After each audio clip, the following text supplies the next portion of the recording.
Good day, everyone. I'm Spence Medford with the Henry Ford. Welcome to another Carver-Carson Conversation.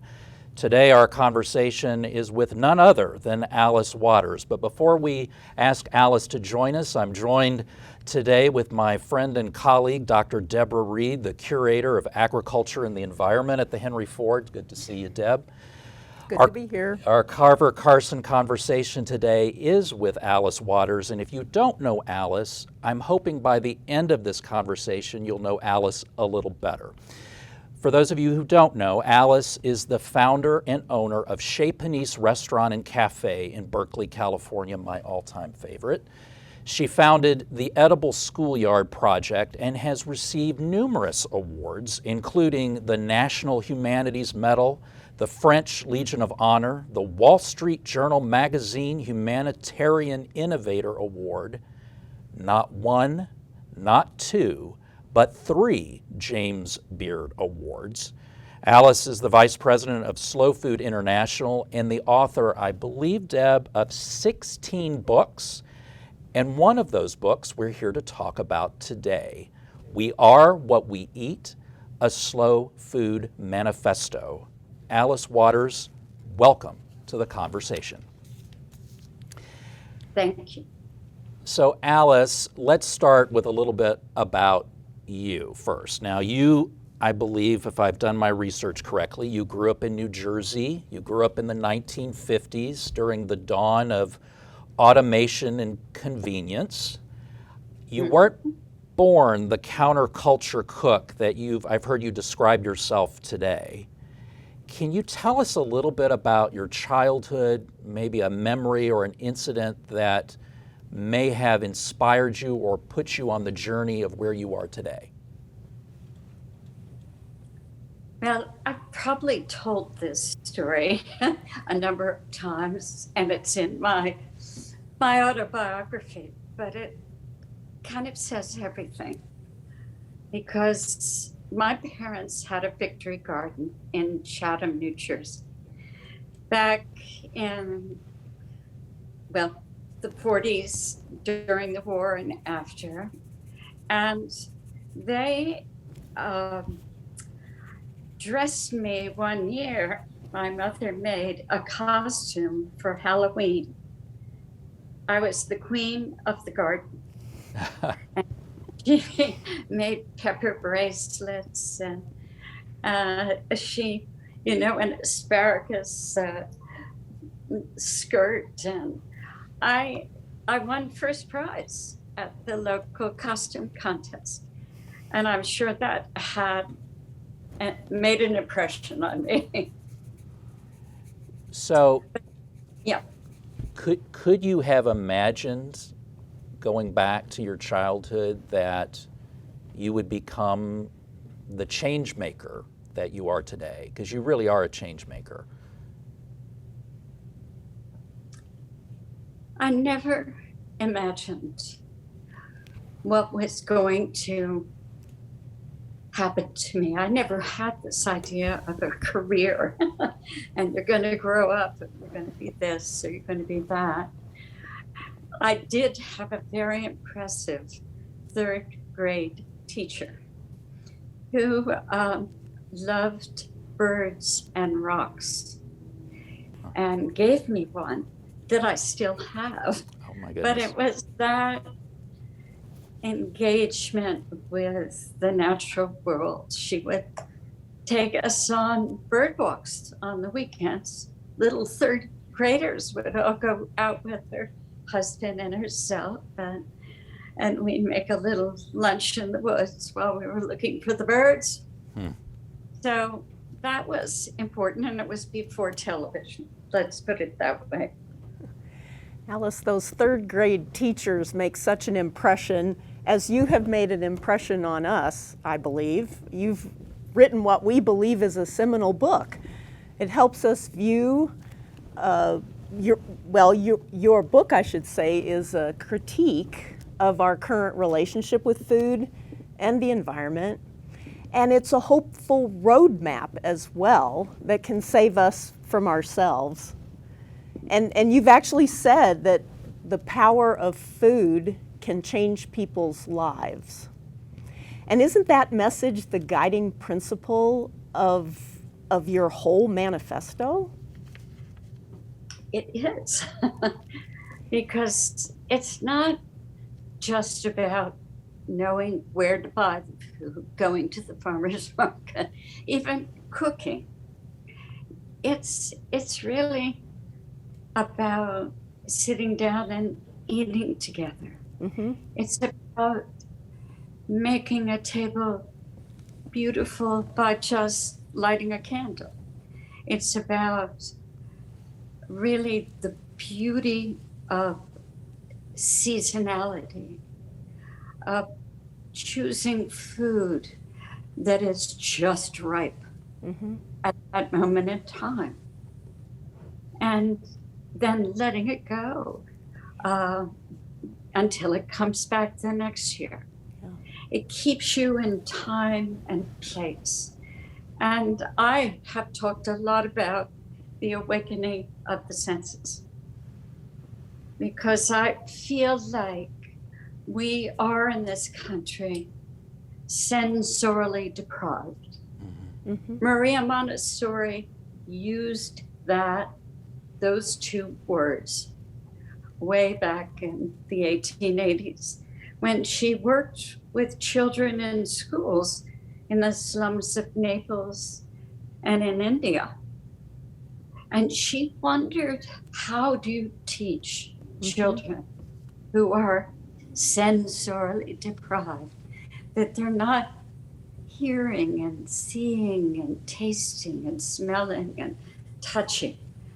And so that's what I learned when I studied Montessori education, and is what I learned about living my life, that when you're not engaged in the senses, those are our pathways into our minds, and you aren't experiencing the beauty of life. Yeah. And everyone should have the right to be able to experience that. And that's one of the points you make early in your book. You've said that good food should be a right and not a privilege, and that everybody deserves good food. And if you could, there are a lot of barriers that many people face, the lack of access to good food or the economic challenges and so forth. How do we ensure that people get the good food that they deserve? Well, I really believe that we need to use that public school system to teach the values that we need to live on this planet together. And one of the most important pieces is that school lunch. Wouldn't it be extraordinary if that lunch were free and available for all children? If that lunch were purchased from local, regenerative, organic farmers? What if it were really cooked by people who loved food and understood how it was important both to our nutrition, but really important how it's grown for the environment? For me, it just seems like the most logical and delicious solution to basically all of our problems. So Alice, please. let's stay on that, and I want to get back to how you've broken down the book. But on the edible education piece, on the free lunch, the idea of free lunch, I think somewhere in the book you had said that 25 years ago that was a radical idea. Do you think it's still radical? And if not, how do we get there? I mean, I'm with you. How do we get there to ensure that every school child in America has access to local regenerative agriculture, local food in their school systems? How do we change the paradigm to get there? Well, we've been there before. It's as recently as 60 years ago. There weren't pesticides in our food. We did serve all children free food at school. We did have kitchens. We did sit down at the table to eat. And we've only changed because of the industrial production of food in this country and all the advertising that's come with it, telling people that children don't like what it's being cooked for them. They should have choices. It's too expensive to buy organic food. It's impossible to do. And I do not believe that. I know it's not true. And so it's like we've been lied to. And here we have 1 in 4 children who's going to have diabetes. How did that happen? So we're in a place, have to demonstrate that this is possible and show by example that we can make nutritious, culturally diverse food that kids love. Here I've been, actually spent something that really has convinced me to be so determined about this, is the fact that we've been teaching middle school children in Berkeley, California, 1,000 of them, for 25 years. We have a garden classroom and a kitchen classroom, not to teach gardening per se, or not to teach cooking per se, but to teach the academic subjects. Well, when they're studying the Middle East and they get to cook hummus and pita bread, and they learn about the delicious foods, the pomegranates, and all of the foods from that place. Their studies of the history, the culture of the Middle East becomes completely alive in their minds, in their memories, and they feel empowered to make that food themselves. Mm-hmm. And I've seen it over and over again. For 25 years, they fall in love with different tastes because they are engaged in making it themselves. That's the beauty of it. So I had the privilege, our president, Patricia Morady, and I had the privilege of joining you on a tour of your first Edible Schoolyard there in Berkeley, California now, almost 7 years ago. And it is like nothing you'd ever imagine, exactly what you just described, that we plan to replicate as best we can at the Henry Ford in Greenfield Village, so more to come on that. But maybe let's stay on the Edible Schoolyard for a second. For those of you that haven't heard the story, Alice, tell us a little bit about where the idea came from and what that kernel was, that notion to start an Edible Schoolyard there at Martin Luther King Junior High School in Berkeley. Well, it all began with a principal, Neil Smith. And he just said to himself, I need to do something to beautify this school so that the kids feel like we're taking care of them. And it was so run down at the time. And I went by that school every day when I went to Chez Panisse.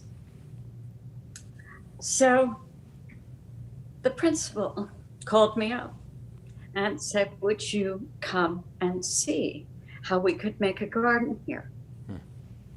Well, I went over to the school, and then I had the whole vision. I said, oh my God, that vacant lot over there, we could make a garden. And out at the end of that big, huge asphalt place, we could build a cafeteria. We could take that abandoned portable classroom and turn it into a kitchen. And we could teach the kids their academics through food and gardening. Well, believe it or not, Neil Smith said, I'm going to consider this. And about 6 months later, I thought he'd forgotten. And he said, come and help us. So I did. And it turned out to be a project that we financed through a foundation. But Neil was worried about me talking too soon about a free school lunch. And so he said, just be a little quiet about that at the beginning, or you're going to scare everybody. And this was 25 years ago. And we began with garden and kitchen classroom, and all the teachers at first, they were skeptical, and then they all understood that teaching was a lot easier when you had this space where the kids were engaged again with all their senses. They were eating a raspberry as they were learning to calculate the number of seeds for the math class. It was a whole experience, and by the end of 3 years, I do believe that every one of the students had fallen in love with nature. And if we're going to address climate, that's what needs to happen. We have to make all of our decisions based on care of the environment. And I have to say, I can't say enough about a principal who was willing to take a risk. Here I was, a cook and an advocate, and I was bringing a nonprofit onto his campus. I was using sharp knives. I was using picks in the garden, all of those dangerous tools, because I wanted these students to learn how to chop successfully, and we were so careful how we taught them, and their care of the equipment and their cleanliness of the classroom were paramount. And they felt really like they were being cared for in this beautiful way. They felt respected, and they felt like the room was made beautiful for them. And we forget in our industrialized school system, Right. our children need that care. They can't feel, just tied to their seat and windows closed. We need to take them outside. Mm-hmm. So the Edible Schoolyard Project, and I want to come back to that notion of beauty because I know that's one of the slow food values that you talk about. But I think we have to. There it is. That is a beautiful peach, Alice. Now we're finally in the season here. We're beginning to get peaches here in Michigan too. We just started the season for us. This is not quite right. Almost another day. I was going to say, give it a day. It'll be great. But it smells great.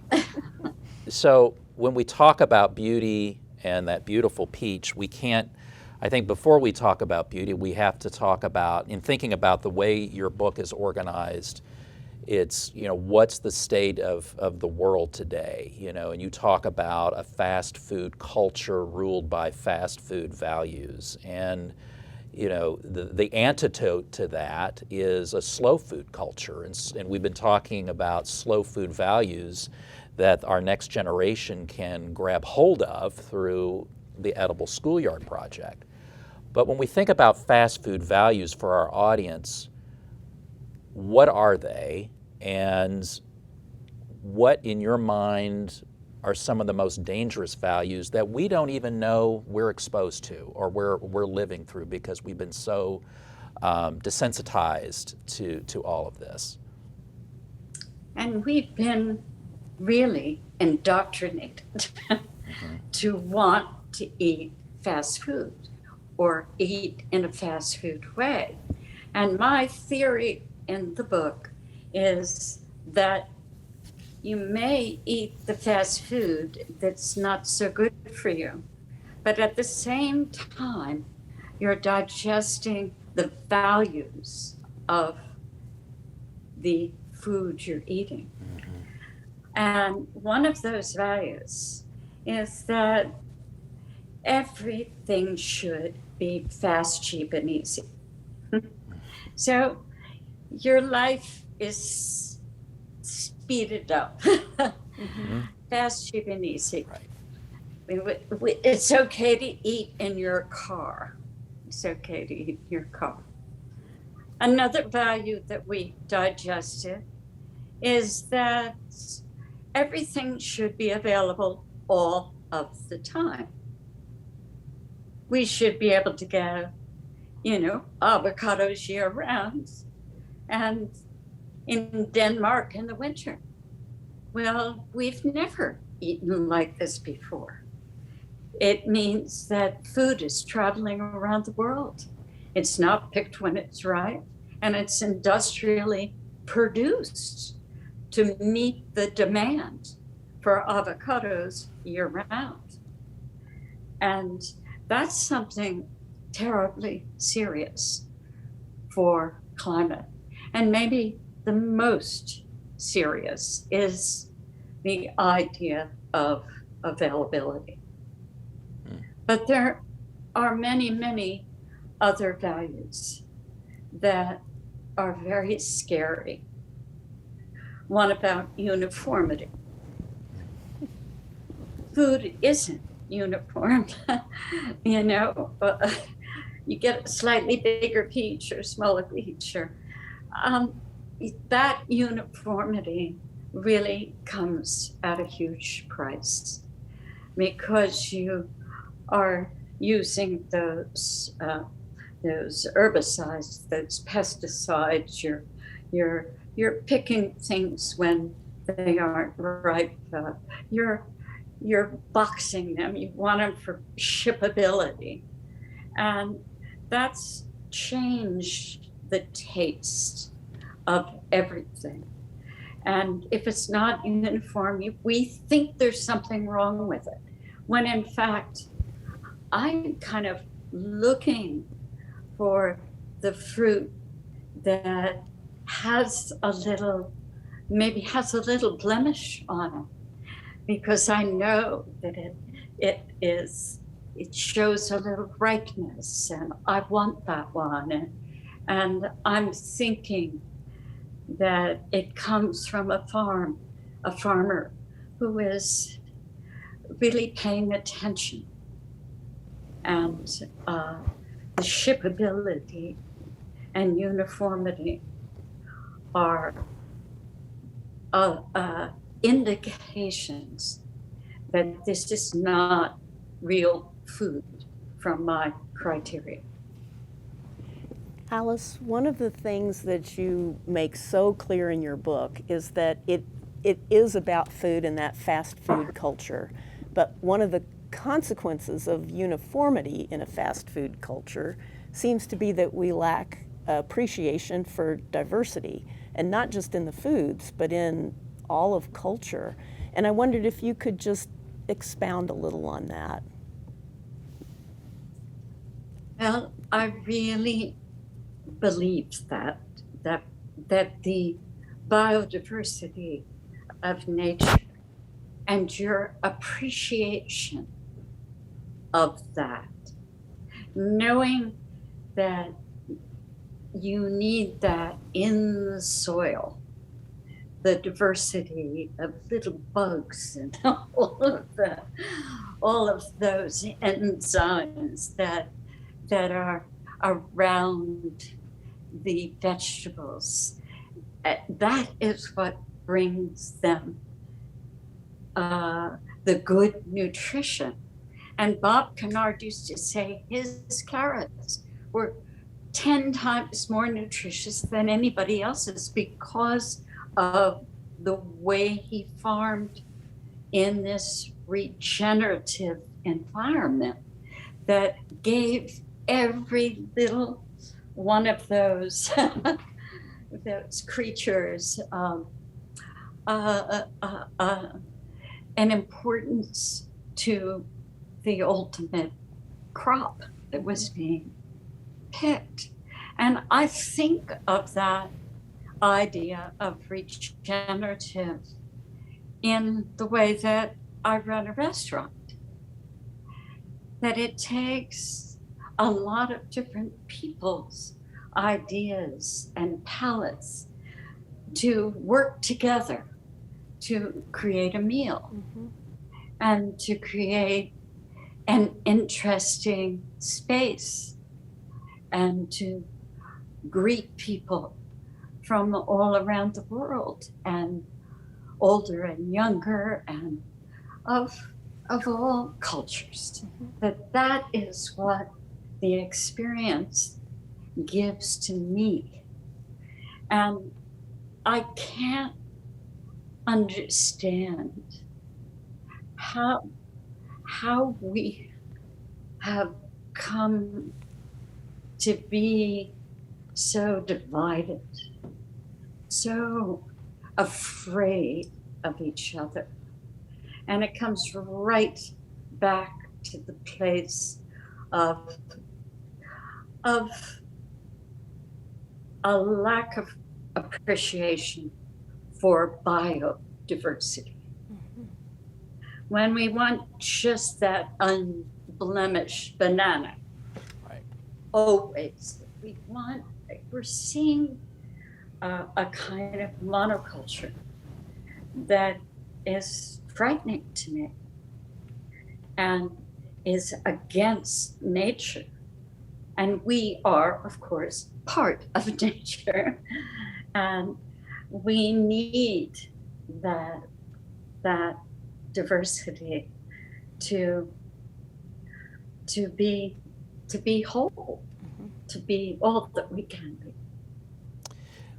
Alice, I'd like to go back to something you said earlier, and as you were talking through some of these fast food values, there's one, as I was reading the book, that I thought I could feel your frustration leap off of the page, and I think it was leaping off the page for me, and I feel like it was the fast food value of cheapness around this idea that we certainly as a society don't understand the real costs behind food. So it's the example you use of going to a farmer's market and someone saying, well, that tomato or that bunch of asparagus, I could buy it cheaper in the market. But it's that idea of cheap, and people don't really understand what that really means. So maybe you could talk a little bit about that.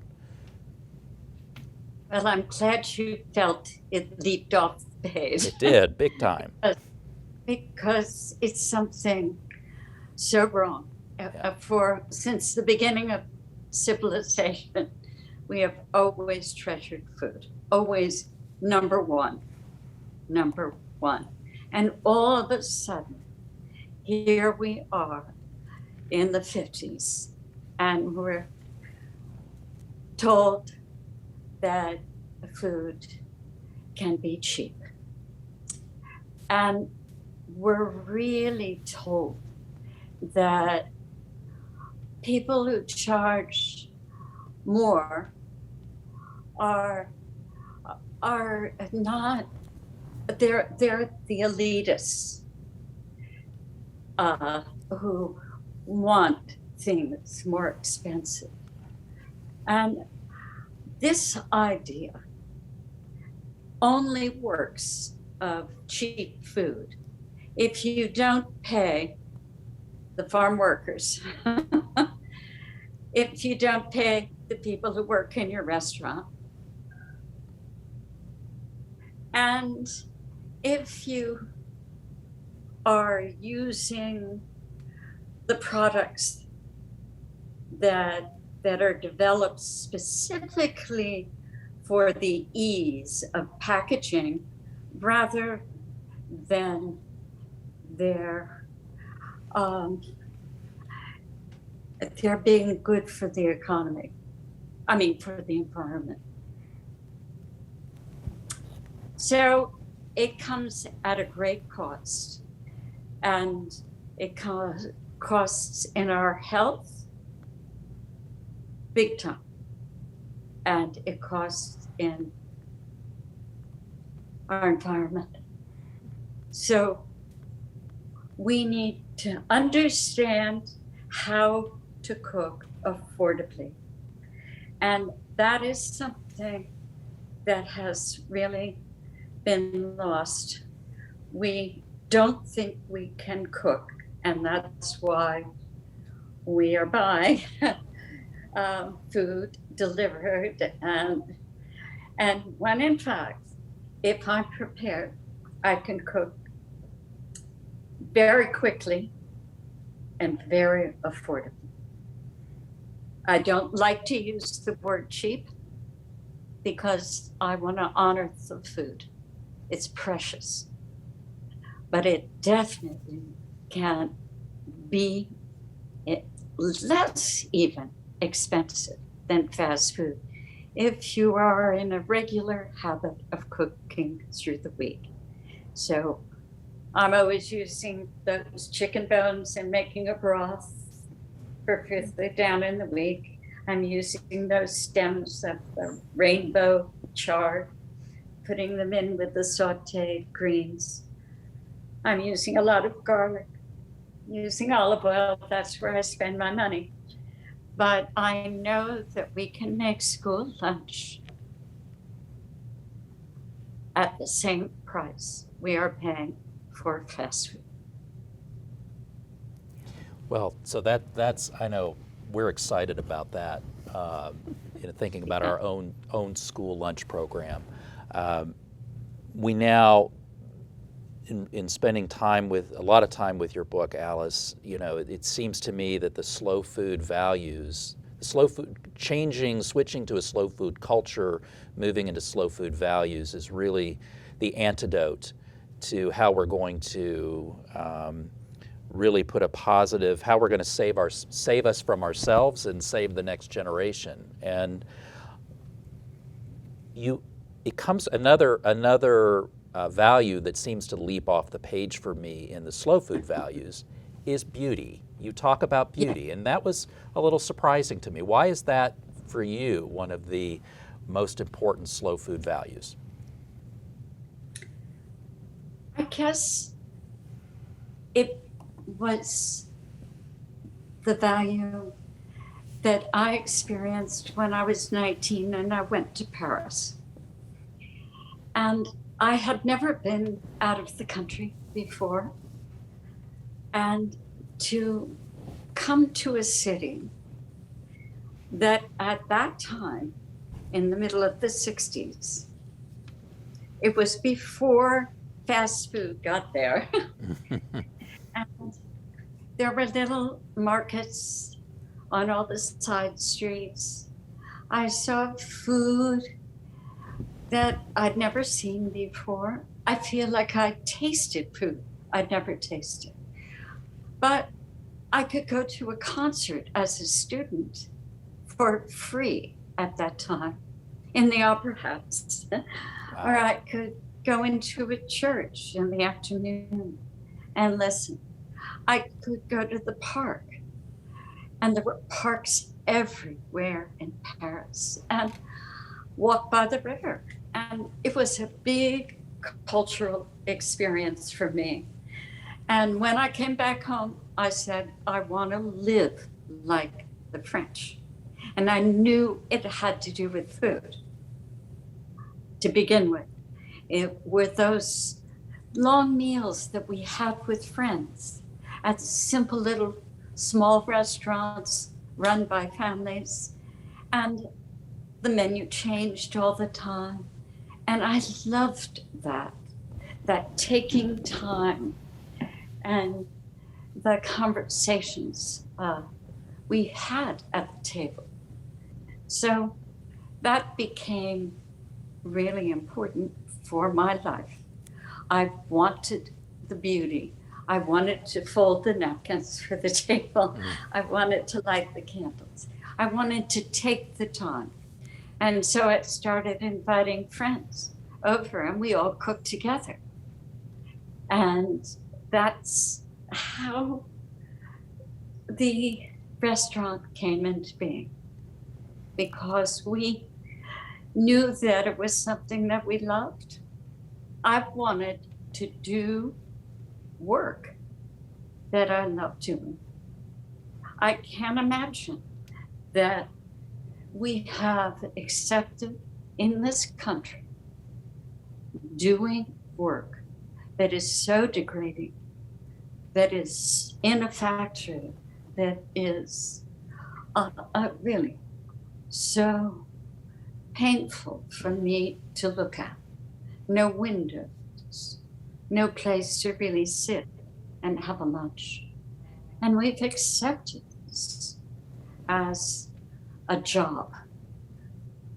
You know, there are many, many dignified and meaningful jobs to have in this world.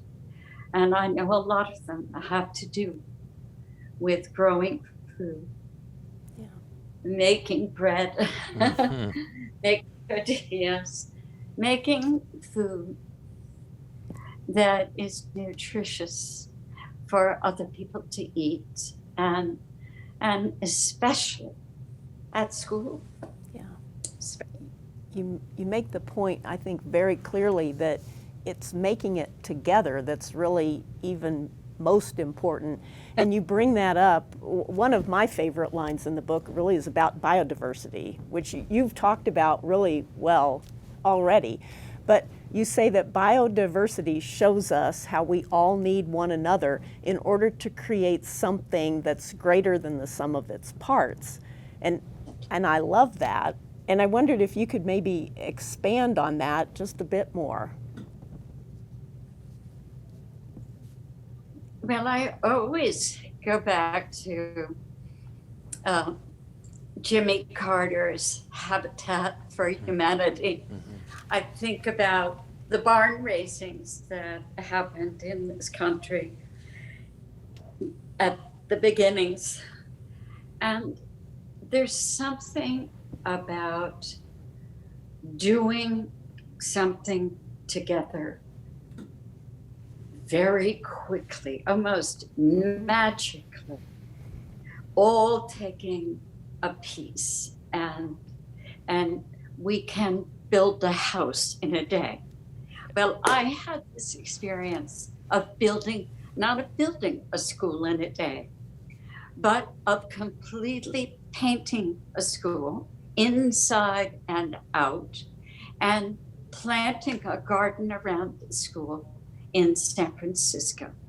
And I can never forget that, because there were about 150 of us. We were organized by Habitat for Humanity. And we came, we were given the paintbrush or the shovel to dig in the garden. And we did that together. Mm-hmm. And every time I go by that school, I feel like I'm part of it.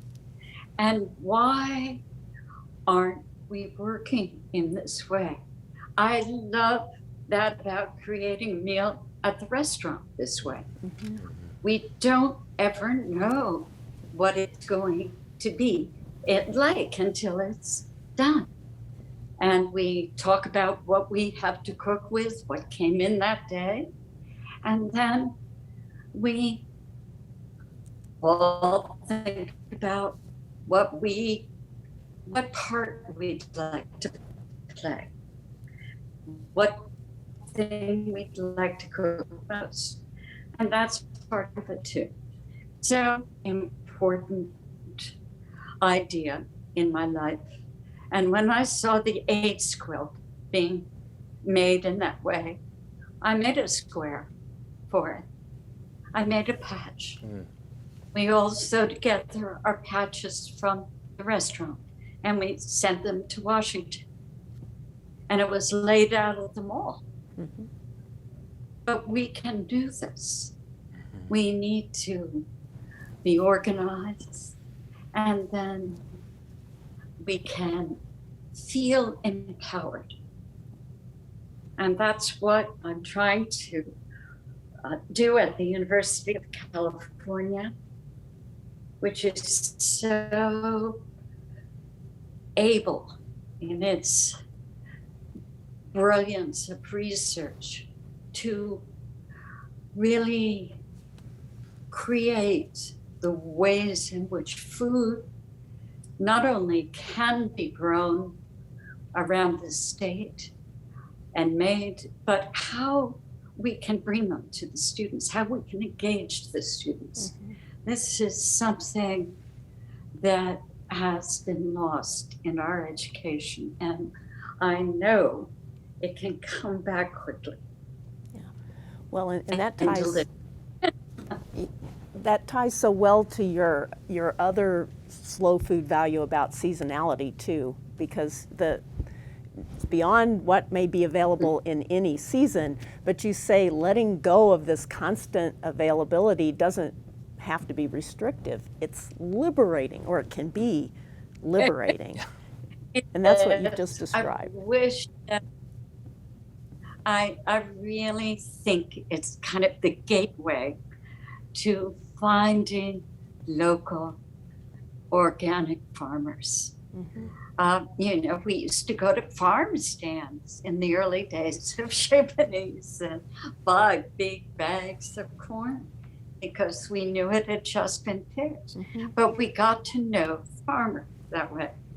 And once you do that, once you make that connection, then they're part of the pleasure. Mm-hmm. And that's what I get when I go to a farmer's market. And I'm so excited about the one that's going to happen in Detroit that you are working on, because it needs to be a place of beauty. It needs to be a place of authentic food, of real farmers and ranchers and fishers that come because they take care of the land. And it's my pleasure every week in San Francisco. Just one second. Every week I go to the market to meet my friends who are the producers. And they're the ones that have helped us all through the pandemic. Mm-hmm. And it's the reason that I wanted to plant a victory garden right on my front lawn, because I wanted to connect with my parents' victory garden at that time in the 40s. And I wanted that kind of enthusiasm for growing food and nourishing myself at times when it was difficult. Mm-hmm. Well, you certainly have inspired us, including your stories about the farmers markets, because we think you talk about farmers and growers and then suppliers and having chefs, farmers, growers, suppliers all sitting at the same meal together. Yes, we've taken inspiration from that.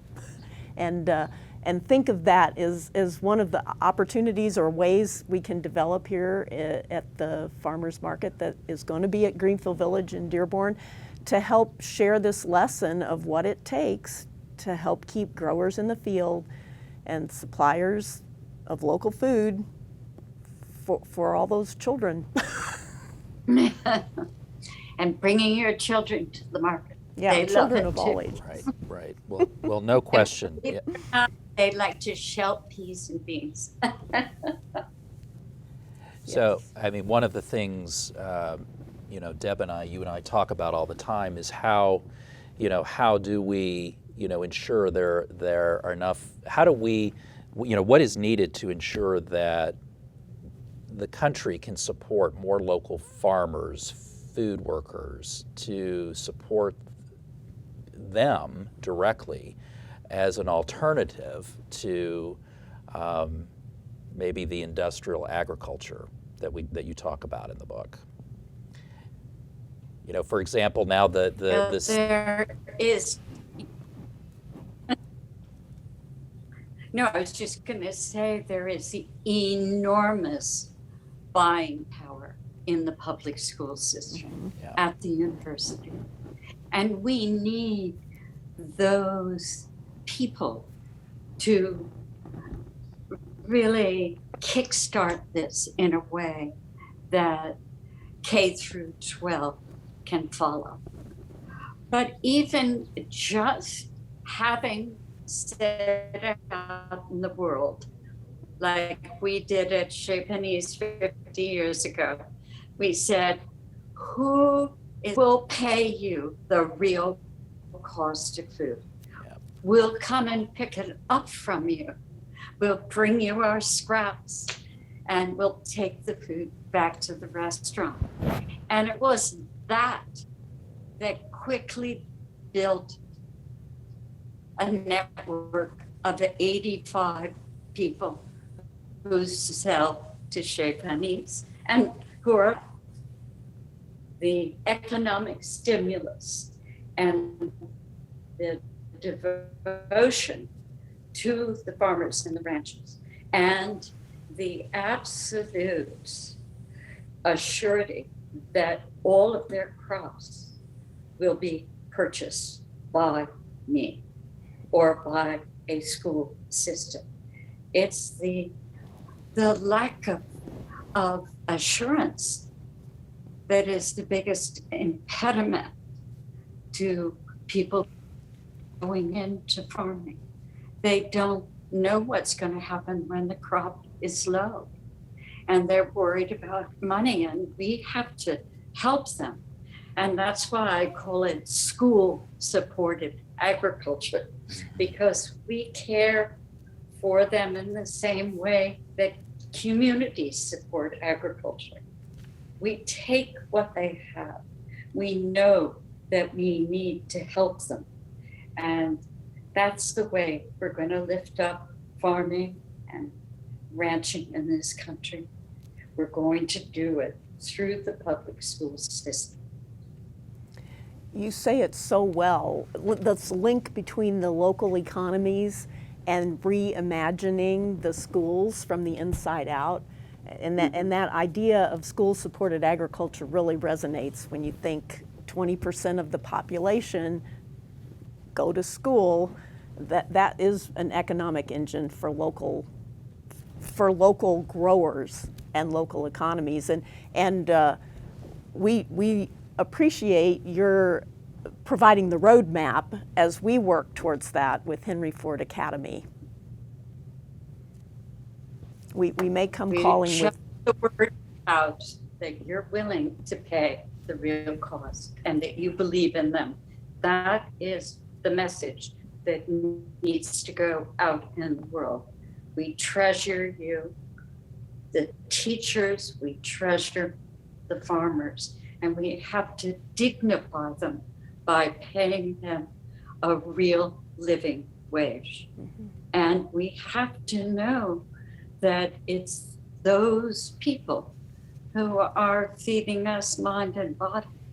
They are revered in every other country except this one. And that's what I'm hoping can happen when we feed little children these values in school. When they begin in kindergarten, by the time they graduate, they'll be right out there growing food for you. Mm-hmm. You know, Alice, I wish I had had what you call a delicious revolution when I'm a child of the 70s, and as you talk about the 50s and that's when automation and convenience really started. 70s, it was in full bloom. I know. I will tell you, you are, and this is no exaggeration, you are changing lives. You've certainly changed my life, the way I eat. You know, I have a CSA, I support Beaverland Farms here in Detroit, and Farm and Forest here in Michigan. That's where I get all of my produce. And, you know, before I knew you and before I started following your work, I was probably suffering from the fast food values that many of us are, and didn't even know it. And so you are changing. You're changing lives. You've set a roadmap here, I believe, for the next generation. And so, as we end our talk today, there's something I have noticed when you sign notes or you sign emails. You end with hopefulness, and I love that. And are you hopeful? And what are your hopes for all of us, for me, for Deb, for the next generation? What are you hopeful for? I'm hopeful that we will really understand that edible education is essential, that we need all of these slow food values to live together on this planet. We need to learn them. And what better place than in the public school system, our last democratic institution. Mm-hmm. As Gloria Steinem says, everybody goes to school, or should. And if we are feeding them the ideas, and the schools support the producers, the farmers, then the next generation is going to be very, very different. They're going to grow up just, I believe, in the power of nature, the beauty of nature. That if you, just during this time, to just go out and lie on the grass, lie down in a field, to feel connected to nature is so nourishing. And we've closed the door to her. Mm. And children are so easy to win over. But that's my great hope, is that we can win over the next generation with beauty, nourishment, and love of nature. I love that. And so that really kind of folds into the question of, for those that have not yet read your book, but that are Carver-Carson Society members who will be reading it, and I hope everyone listening to this broadcast will be reading it. If I could take away one concept, just one from this book, what would you hope that would be?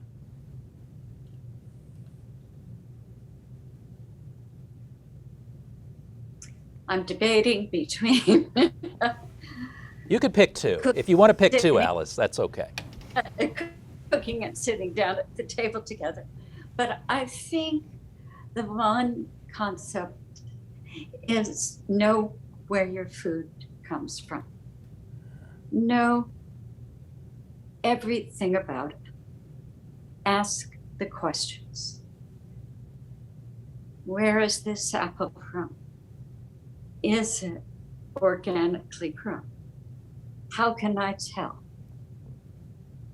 Is it from this country or is it from another country? Just ask those questions and follow the response. I mean, towards the local organic people. And the reward will come to you. It really will come to you. I promise. Alice Waters, you are an inspiration. Again, one of the Henry Ford's innovators that we feature in our collection. I encourage everyone to go to our website if you haven't to see an interview that we've done with you to learn more about Alice. Alice, I can't thank you enough for being with us today for another Carver-Carson Conversation, and my colleague here, Deb Reed, our Curator of Agriculture and the Environment.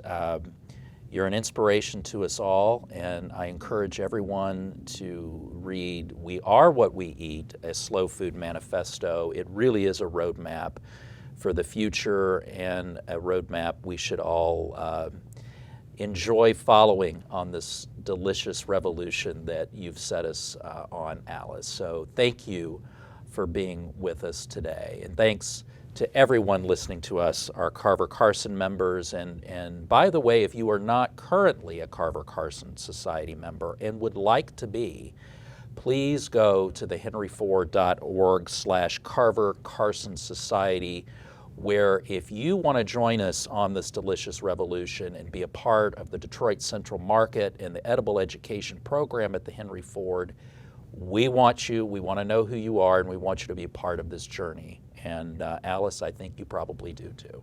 So thank you, Alice, and thanks to all of you. On behalf of the Henry Ford and the Carver-Carson Society, have a good night. Take care. Bye-bye.